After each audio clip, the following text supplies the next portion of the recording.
This presentation is going to go over the best practices for using mobile learning in your classroom. This presentation is meant for educators. So the first topic we're going to go over is Educator BuyIn. So it's important that your teachers are interested in using mobile devices and also that they are trained appropriately for how to use these devices and tools. And if the educator is bought into the process, then it's more likely that the students will also be engaged. So when talking about educator buy-in, it's important to provide professional development to teachers and administrators. Setting this time aside for them within the workday is going to make this happen better than if you ask them to do it on their own planning time. And during the professional development, it should be obtaining the skills necessary to implement mobile devices and technology. Also, finding apps that will enhance your lessons, making sure the applications are in line with your learning outcomes, and then also going back to previously planned lessons to incorporate mobile learning. Creating personalized lesson plans is also one way that is beneficial to the teachers because you can use the data collected with student usage and knowledge. Collaborating with other educators to utilize the correct content and tools and how to integrate them into the curriculum and instruction. So once you have the educator buy-in, then you can move on to acceptable use policy. So this is something that is meant to outline what the students can do with their devices and the internet, and then also what the school's responsibilities are, and to relieve any liability to the schools. So an acceptable use policy is a document that outlines how the learner may use the device and internet.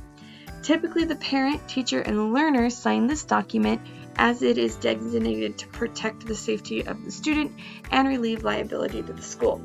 Oftentimes within an acceptable use policy, you will see highlighted prohibited uses of device and internet, sanctions. So if you do go into something that is prohibited, what kind of consequences you may face, student-generated content limitations on school websites, collaborative technology, changes in technology, and protection of private information. That's sometimes what you see, but not always, because each acceptable use is different. Sometimes it's more of just a legal document for the school and district. Other times it's a legal document, but also guidelines for students, parents, and teachers. Digital citizenship is something that is shifting and trying to make the students more responsible for their actions. So making students aware of the dangers of digital media, giving learners instructions on how to make ethical decisions to avoid these dangers, providing students with activities that address privacy, identity, credibility, authorship, ownership, and participation. A lot of times that can be an activity and a mini lesson. Giving students the opportunity to make informed choices while using devices and internet. So it's important to make these clear to the students so that they know when they are making a good choice and when they are not making a good choice. Device management.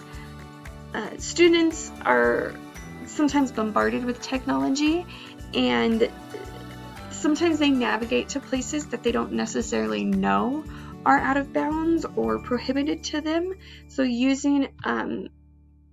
schools are encouraged first with a physical technology to encourage students to provide protective cases, or for the school to provide a protective case for the technology. Making sure you have routines and procedures in place for carrying the device to different locations inside the school, and then practicing those as they are moving with the devices. District device management systems to have control of students' interactions with content and permissions. A lot of times it's not to control it, but to also monitor it.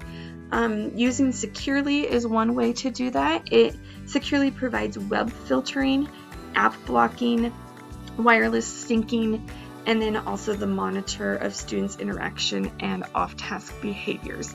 With Securely, you can block URLs, you can close certain tabs that the student doesn't need open for this. You can make it so they can't navigate out of a URL.